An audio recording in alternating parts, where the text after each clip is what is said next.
मैं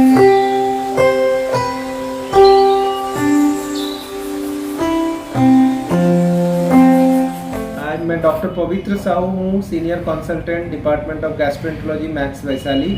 आज हम सिरोसिस के बारे में बात करेंगे।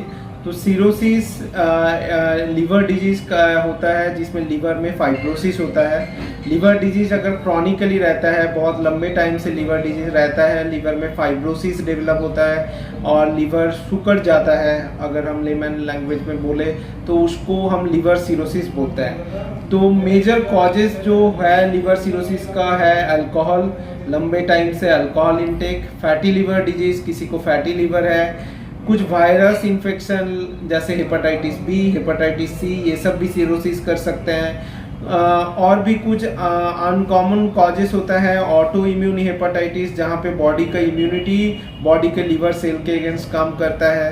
वैसे में that autoimmune hepatitis also cirrhosis कर सकते हैं। And there are some other rare causes. तो जब सिरोसिस होता है, सिरोसिस काफ़ी गंभीर बीमारी है लीवर के। लीवर हमारा बॉडी का मेन मेटाबॉलिक ऑर्गन है, तो लीवर के खराब होने की वजह से वो सारे मेटाबॉलिक फंक्शन ऑल्टर्ड हो जाता है। सिरोसिस का जो कॉम्प्लिकेशंस होता है हम उसको बोलते हैं डिकॉम्पेंसेशन।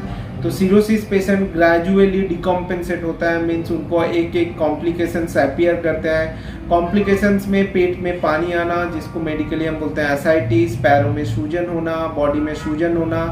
लीवर हमारा एल्बुमिन बनाता है, तो बॉडी में एल्बुमिन कम हो जाता है। लीवर सिरोसिस के वजह से हमारे पेट के नसों में प्रेशर बढ़ता है, जिनको बोलते हैं पोर्टल हाइपरटेंशन। इस पोर्टल हाइपरटेंशन की वजह से हमारे खाने की नली पे नसें फूल जाते हैं, जो फट के ब्लीडिंग होने की चांस रहता है। जीआई ब्लीड बोलते हैं हम, इस सिरोसिस पेशेंट्स में होने की खतरा रहता है। लीवर हमारे बॉडी के बहुत सारे टॉक्सिन्स को मेटाबोलाइज करता है। लीवर खराब होने की वजह से वो सब टॉक्सिन्स मेटाबोलाइज नहीं हो पाता है, जैसे अमोनिया।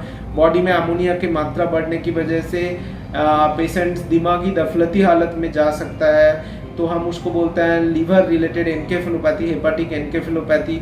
ये सब डिकॉम्पेंसेशन होता है। इनिशियल स्टेज में लीवर सिरोसिस मैनेज करते हैं, हम मेडिकली मैनेज करते हैं। लीवर सिरोसिस को कॉज के आइडेंटिफाई करते हैं। जिसको अल्कोहल है उनको अल्कोहल छोड़ना पड़ता है, जिनको फैटी लीवर है उनको लाइफस्टाइल मॉडिफिकेशन और कुछ ड्रग देते हैं। वायरल कॉजेज को एंटीवायरस से ट्रीट करते हैं। लीवर सिरोसिस जब एडवांस स्टेज होता है, जब बहुत सारे कॉम्प्लिकेशन जैसे एसाइटिस, जीआई ब्लीडिंग, एनकेफेलोपैथी हो जाता है, ऐसे स्टेज में लीवर सिरोसिस रिवर्सिबल नहीं होता है मेडिकल थेरेपी से। लीवर ट्रांसप्लांट की ज़रूरत होता है। Liver transplant liver cirrhosis patient में काफ़ी एडवांस लीवर सिरोसिस पेशेंट में काफ़ी सक्सेसफुल है। मोर देन 80% पेशेंट्स को लीवर ट्रांसप्लांट से बचाया जा सकता है, वो नॉर्मल लाइफ जी सकता है।